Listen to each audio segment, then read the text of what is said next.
Hare Krishna. Does everyone have a song sheet, or can they see one? We have more here. So first of all, let's read out the translation, and then we can understand what we're singing. Shri Krishna Chaitanya Prabhu Jive Daya Kari Shaparshad Shriya Dham Shaha Avatari.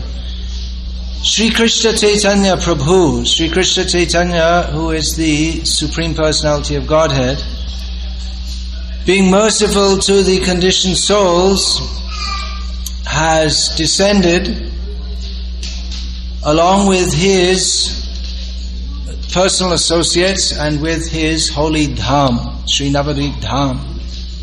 Atantar durlabha prema kari bare dan, shikai sharanagati bhakatera pran.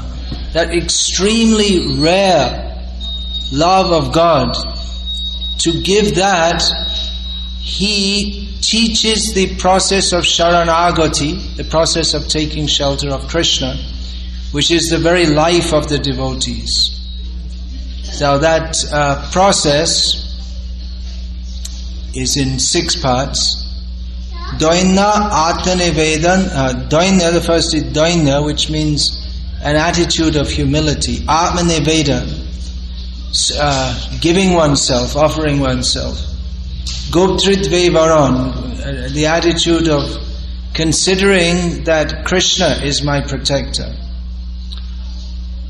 Abhasya Rakibe Krishna, Bishash, Palan, that the attitude of the faith that certainly Krishna will protect me. Goptritve Varan, Abhasya Rakibe Krishna, Bishash, Palan. This 2 things similar, that Krishna is protecting me and Krishna is maintaining me.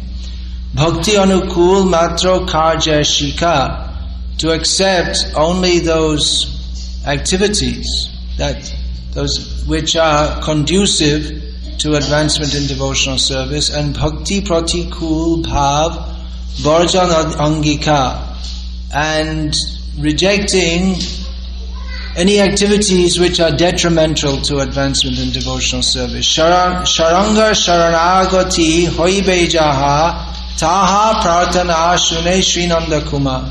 Sri Nanda Kumar, Krishna, who is the son of Nanda Maharaj, he hears the prayers of those who are surrendered to Krishna in these 6 ways. Rupa Sanatan Pade Dante Trina Kori Bhakati Vinoda Pare Duhum Pada Dhari.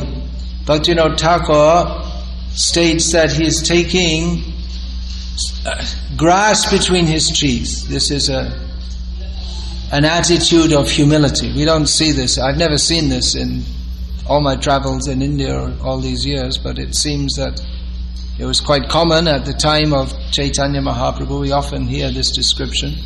Taking straw in my teeth, Bhaktivinoda says, I fall at the lotus feet, I take hold of the 2 lotus feet of Rupa and Sanatan. Kandiya bole, ami to adham, shikaye sharanagati karo he utam. Crying and crying, he says, I am most fallen and low, but by teaching this Sharanagati, bring me to the highest standard of devotional service. So, let's sing it. After the first verse, can you turn the page? After the first verse. Very famous instruction of Lord Krishna in Bhagavad Gita, which Srila Prabhupada, our spiritual master, quoted more than any other verse is, who knows, what's the verse that Srila Prabhupada quoted the most? Any suggestions? Saradhaman parityaja mamekam sharanang vraja ahang tvang sarva papebhyo mokshayishami ma shuchaha. Abandon all varieties of religion, Lord Krishna says, and just surrender to me. I will deliver you from all sinful reactions, do not fear. So the ultimate instruction of the Bhagavad Gita is surrender to Krishna. surrender to God, take shelter of Him. Now what does that mean? That taking shelter has 6 aspects, which are described in this song by Srila Bhaktivinoda Thakur. And Bhaktivinoda Thakur states that Sri Krishna Chaitanya Mahaprabhu, who is the incarnation of Krishna, who came to this world 500 years ago, came to teach this process of how to take shelter of Krishna. Out of mercy upon the fallen souls in this material world, Krishna came himself as Chaitanya Mahaprabhu. He descended into, with his holy dham, or his holy place, that is Navarit Dham, which according to our vision is manifested in West Bengal in India. And he came with his associates, all great pure devotees. He descended from the spiritual world. And what did he give? He came to give something to us. What did he come to give? Generally people pray to God, give me money, wealth, women, all these facilities. Chaitanya Mahaprabhu, teaching us to pray, said, Na dhanam, na janam, na sundarim. I don't want any of these things. He prayed for pure devotion to Krishna. And what standard of pure devotion? Love of God is talked about or realized in various religious processes of the world, but the kind of devotion that Chaitanya Mahaprabhu distributed, that is atyanta durlabha prema. It's very rare, not ordinarily achieved love of Krishna. There are various levels of love. In this material world, love means lust. What is called love is actually lust. Just like we find that young men fall in love with young women. They don't fall in love with old women with lots of wrinkles on their faces, because they are attracted to the body. They say, I love you for what you are, but actually they love for the arrangement of the skin. So that is not actual love. Actual love is loving a person for what they are, but everyone in this material world is not actually lovable for what they are, because everyone is in illusion and everyone is simply trying to get whatever they can from everyone else, either directly or indirectly. So real love is centered on the actual object of love, who is Krishna, the Supreme Personality of Godhead. But even within love of Krishna, there are various levels of love, which means that even though all love for Krishna, spiritual love, that is pure love, but Chaitanya Mahaprabhu, he came to teach the process by which the highest love of Krishna can be attained. That is particularly the love of Krishna which was shown by the residents of Vrindavan, and especially the gopis of Vrindavan. This is a very high topic and it's not possible to discuss that in detail here. What's being discussed is that Chaitanya Mahaprabhu gave this opportunity to develop the highest level of love of Krishna. How is that? By teaching the process of Saranagati, taking shelter of Krishna. And this process is the very life of the devotees.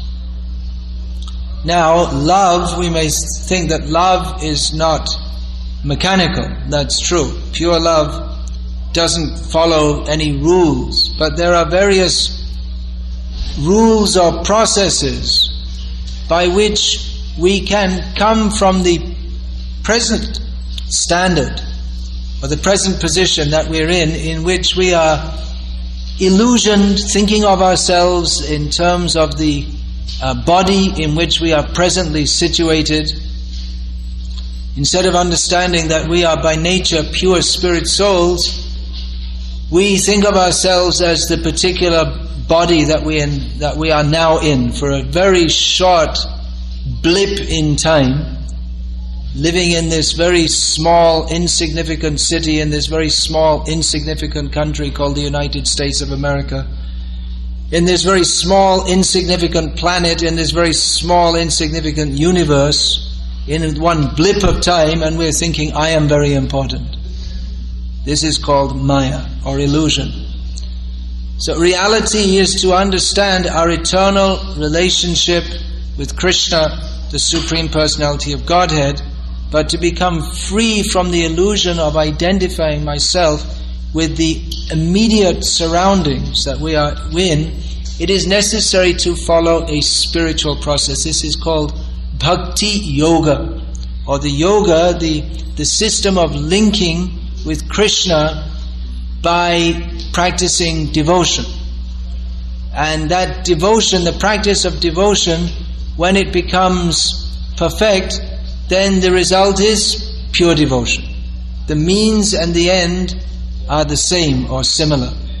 So what is to be practiced? At present, we are living in an atmosphere in which everyone is basically interested in aham mameti, I, me and mine. What's in it for me?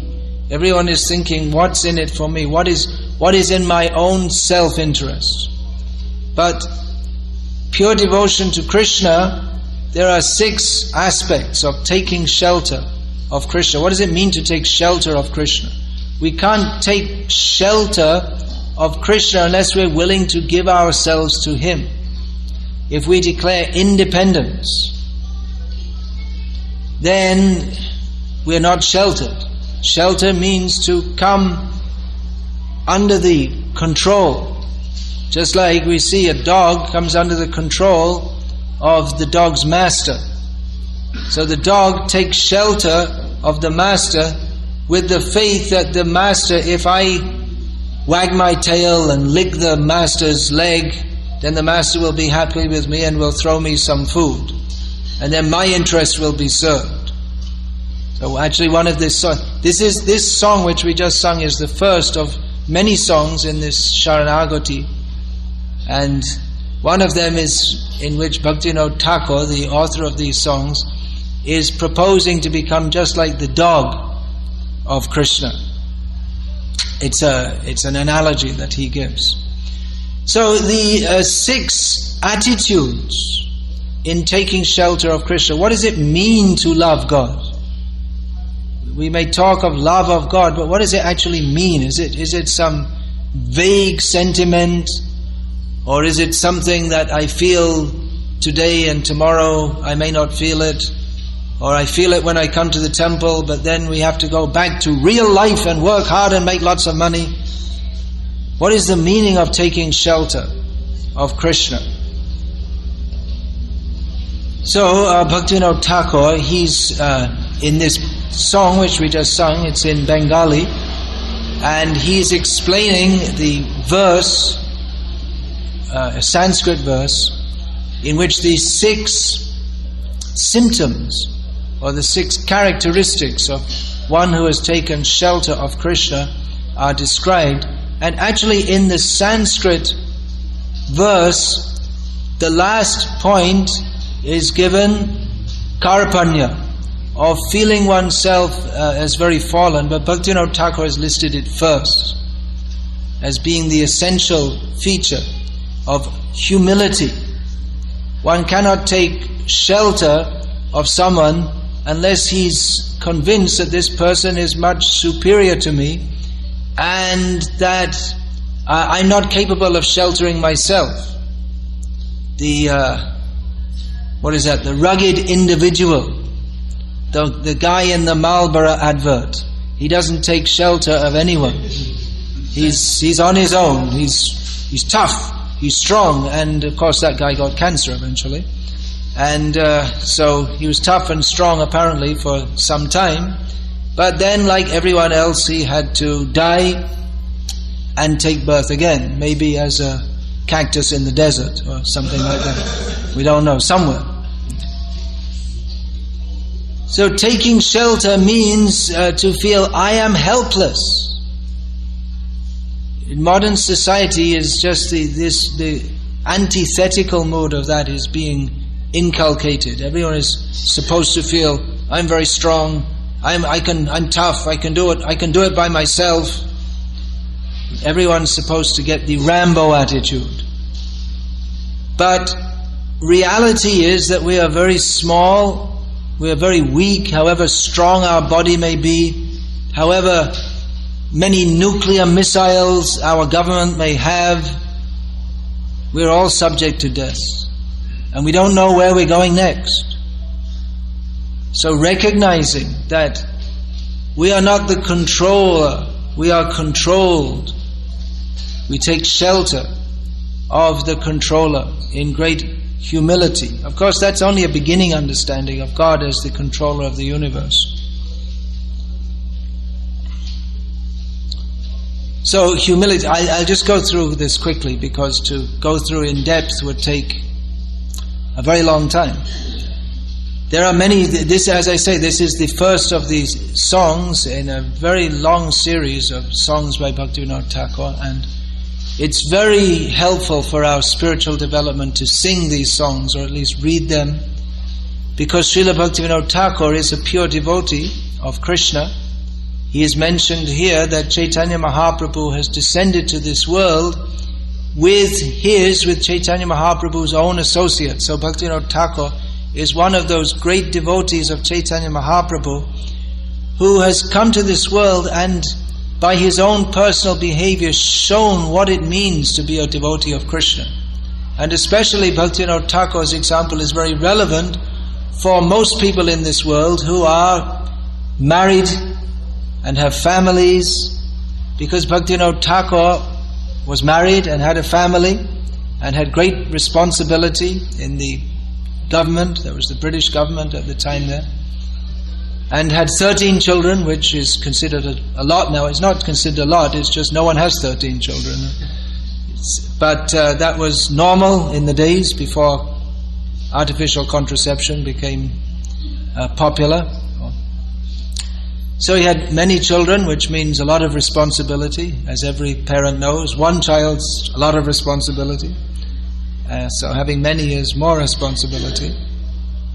But at the same time, he was, while performing his worldly activities, he was fully absorbed in love of Krishna and service to Krishna. And one of the many contributions he made to devotional society is writing all these many songs which give us so much instruction. It's not just instruction, do this, do that, but he's writing it in an autobiographical way, as if he's one of us. At the end of the song, he says, Kandiya Kandiya Bole, crying and crying, I say that Amito Adham, I am very fallen. So he takes this mood, although he is actually a great pure devotee, but he takes this mood that I am very fallen. So this is very helpful for us, or those of us who may be very fallen, that we can identify with this. And Bhaktivinoda Thakur gives us the hope that whatever situation we may be in this world, if we take to this process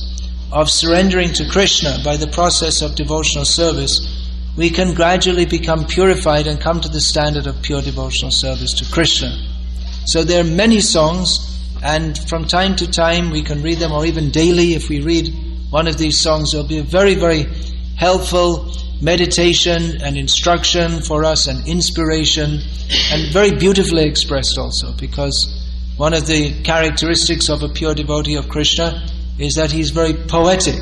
Poetry, real poetry, means glorification of Krishna, and it springs automatically from the heart of someone who is full with love of Krishna.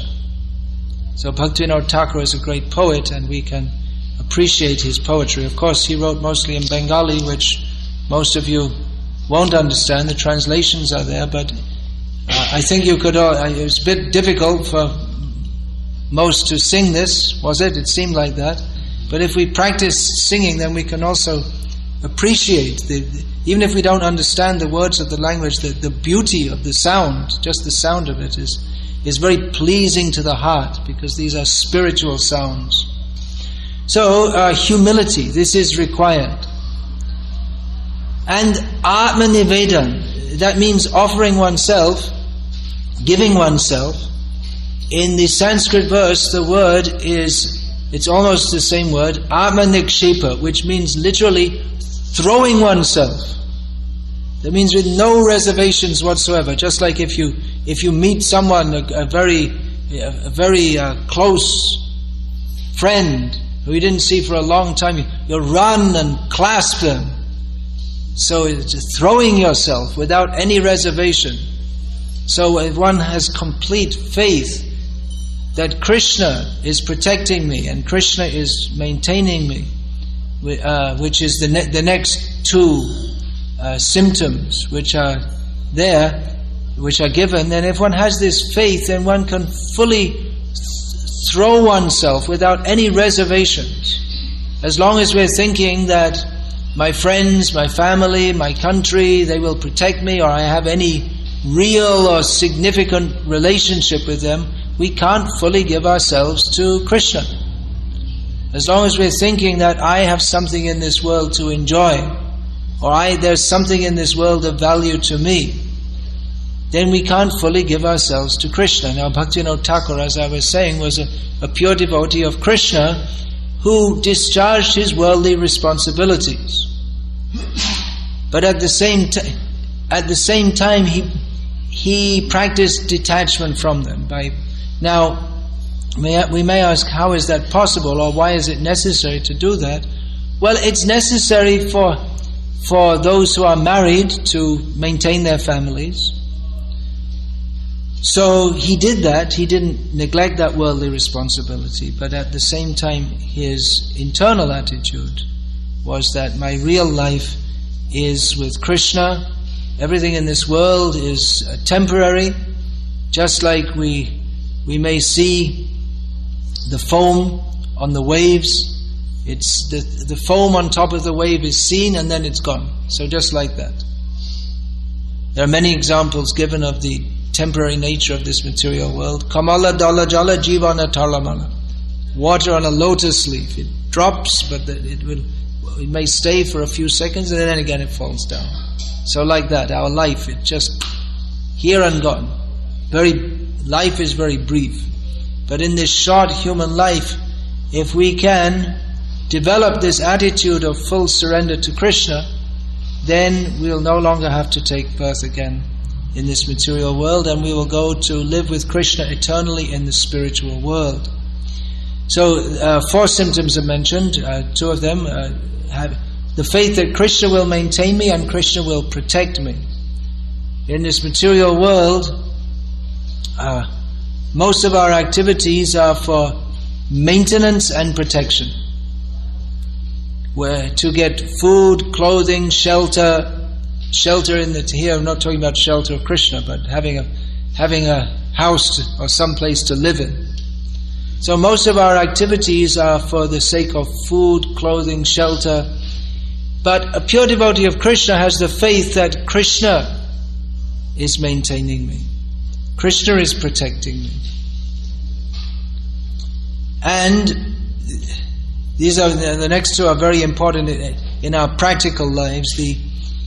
The 4 symptoms that have been mentioned up to now, they describe the attitude of a devotee, but the next 2 are how he practically lives in this world. Bhakti anukul matro karja shika. I will accept only those activities which are favorable for cultivation of devotional service. And bhakti pratikul bhav borjan angika. And I will, or the resolve to reject all activities which are detrimental to developing pure devotional service. Now, under these 2 categories, vidhi nished, that which should be done and that which should not be done, there are many rules given in the scriptures. One should, if one is serious about spiritual life, one should rise early in the morning and chant the names of Krishna. Bhaktivinoda Thakur wrote several songs just on that principle of rising early in the morning and chanting the names of Krishna. Vibhavari Shesha Aloka Provesh. What's the next line? Nidra Chari Utho Jiva. Bolo Hari Hari. So he says that the moon is now finished his course in the sky. The light is just entering. Give up sleep, O Jiva, and get up and do what? Chant the names of Krishna. So these are things that should be done. One should chant the names of Krishna. One should resolve to take only that food which is offered to Krishna. There are many rules given in the Bhakti Rasamrita Sindhu, the book which is the ocean of the nectarian mellows of devotional service to Krishna. This describes all these rules. And then what should be done? One should chant the name of Krishna. One should associate with devotees. One should take food offered to Krishna. Smell the flowers offered to Krishna. We can smell, I can smell right now, it's flowers offered to Krishna. It's a very beautiful smell. That's there's one gardenia, two gardenias, so strong smell. Very nice, offered to Krishna. Smell the incense which is offered to Krishna. So these are all very pleasing activities. It's not something nasty. We're not asking people to flog themselves in the street, as is done by some religionists, but to smell the flowers offered to Krishna. So it's a very nice process, because Krishna is very nice, and that's why we want to take shelter of him. It's not a horrific process. It's a very sweet process, because Krishna is very sweet.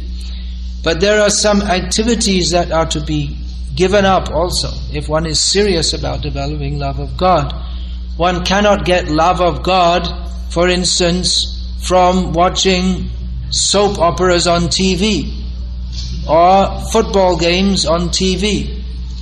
So, if one is serious about developing love of God, one doesn't do these things. In fact, it's a very good idea not to have a TV at all. And even if one's not serious about love of God, if one just wants to be sane, it's a good idea, sane in a materialistic way, which is not very sane, but it's a good idea not to have a TV and get the consciousness filled up with how many channels they have on the cables now? 700, 800, unlimited, 700 varieties of garbage which you can fill up your grey matter with, and grey matter will become black from all the nonsense.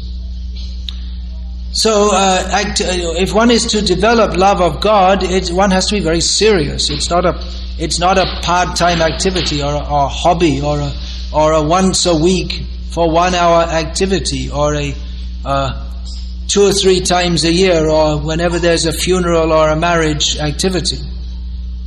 Developing love of Krishna is a very serious matter. To become free from the illusion of thinking that I am this body, and to develop pure love for Krishna, is described here as atyanta durlabha, extremely rare to get. Chaitanya Mahaprabhu is giving the process by which we can develop that, but we have to take to the process. We can't take to it half-heartedly or quarter-heartedly or even three-quarter-heartedly, but one has to take to it wholeheartedly. Otherwise the result will be that we might get some increment of attachment to Krishna, but we will remain attached to this material world as much as we do not become attached to Krishna. So we have to practice becoming attached to Krishna by the process given by great acharyas such as Rupa Goswami, the great teachers, and that includes giving up activities which are not favorable to devotional service. So there are many, and I won't get into them now, because if we say all of them, probably people will start to leave the temple.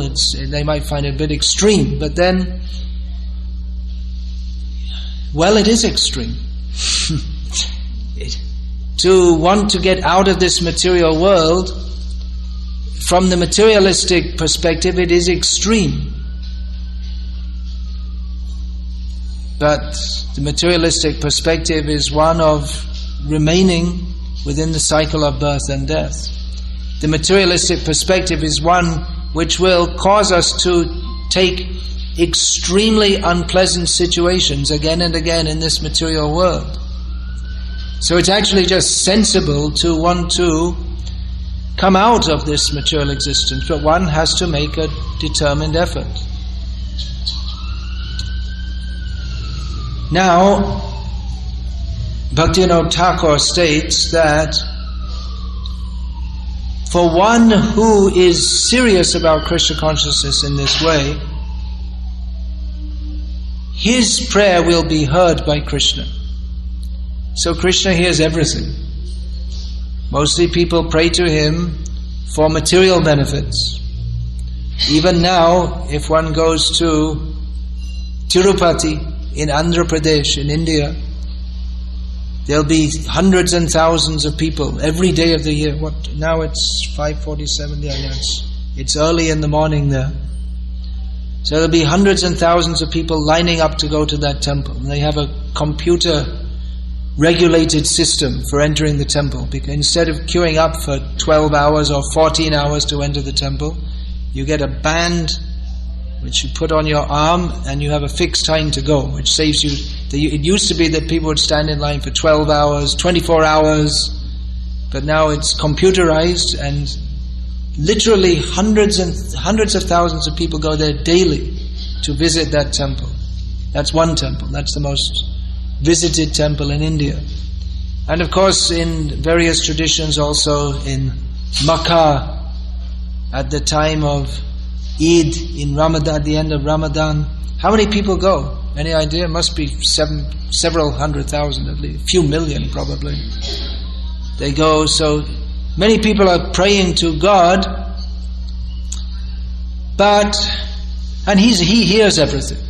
Even if we don't go to the temple, or even if we don't go to a holy place, He hears everything. He sees everything. So He hears everyone's prayer, but of course we can't expect that He's that much. He's a person also. We can't expect that He's that much. Not that He's a person also. He is the Supreme Person. And we can't expect that He's that many. People are coming and praying, give me this, give me that. I visited so many doctors, I still couldn't get my backache out. Can you give me a quick fix? In Chennai, there's the temple of Ganesh, which is known as Visa Ganesh, because he's famous for granting visas to America, which are not very. Yeah, he's called Visa Ganesh. That's the name of the deity. It must work, otherwise how did he get that name? Maybe the pujari's bribing the American consulate. Well, I better not say that, because I could get stuck away in prison for insulting the government of the United States of America. Anyway, I'm leaving tomorrow, so I hope they don't arrest me before that. So anyway, he's hearing and he's saying, okay. I want to marry a pretty girl, okay. I want to pass my exam, that's a big one. Before the exams, there's a big crowd in the temples. Okay. And someone comes, I don't want anything, I only want love for you. Oh, really? Oh, that's wonderful, thank you very much. You can imagine, it's just, if someone's coming all the time, give me this, give me that, okay. And someone comes, yes, I just want to serve, you're so wonderful, I just want to serve you. Oh, and he's very happy. Krishna becomes very happy. So people are approaching him for materialistic reasons, but those who approach him simply, can I serve you? What for? What do you want? No, I just want to serve you because I love you. You love me? Oh, that's very nice. Then he will give himself. Taha rupa shana tana pade dante china kari bakati vinoda pare duhu padadhari. Holding the two lotus feet of Rupa and Sanatan, Bhaktivinoda Thakur approaches them very humbly with grass in his mouth. These are the two original teachers of the process of Saranagati. Rupa Goswami wrote the Bhakti Rasamrita Sindhu, giving the process by which we can attain pure devotional service.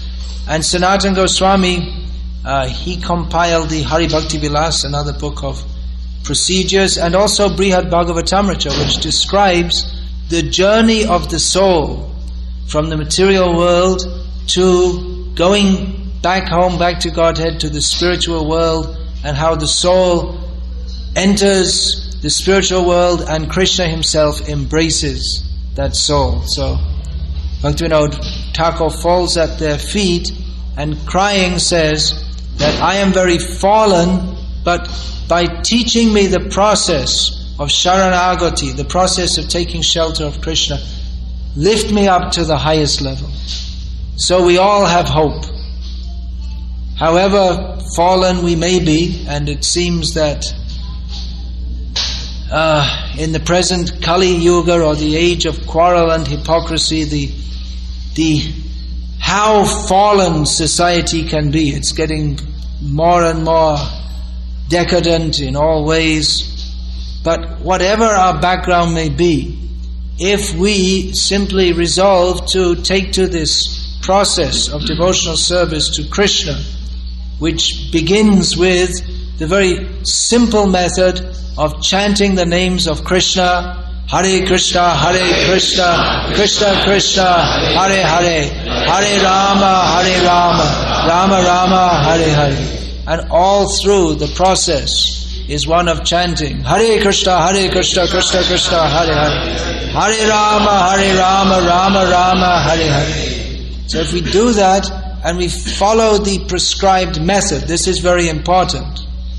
If we follow the method of performing activities which are favorable to devotional service, giving up those activities which block our progress in devotional service, if we do that, then we'll get the actual result of chanting, which is love of Krishna.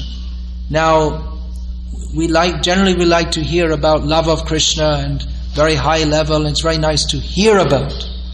But apart from hearing about it, we actually have to practically apply ourselves to this process, and then instead of just hearing about it, we can advance toward the platform in which we can actually enter into that, or rather by which we are given the mercy, by which we are allowed to enter into the platform of pure love of Krishna. So Bhaktivinoda Thakur has given us many directions in these songs. We can read them and take the mercy of Bhaktivinoda Thakur. And of course Srila Prabhupada has throughout his books only taught this. He has not taught anything else but how to take shelter of Krishna and attain pure love of Krishna. And I don't have much time left. I'd like to speak much more about this, but I'll finish here now, and if there are any questions, if anyone would like to ask, please ask. Of course, this discussion of topics of Krishna, it's not just now, but it's going on daily in this temple. That is the purpose of this temple. The people can come and see the beautiful forms of Krishna, smell the flowers offered to Krishna, take the prasad offered to Krishna. And very importantly, those who are very serious about serving Krishna and developing love of Krishna, they will hear the topics of Krishna that are described daily, morning and evening in this temple. So Hare Krishna. If there are any questions, please ask. No questions. All right. Do you want to announce about the books? Another way you can get knowledge, of course, is by taking books. I've also written some books on the order of Srila Prabhupada. I'm writing books. Yeah.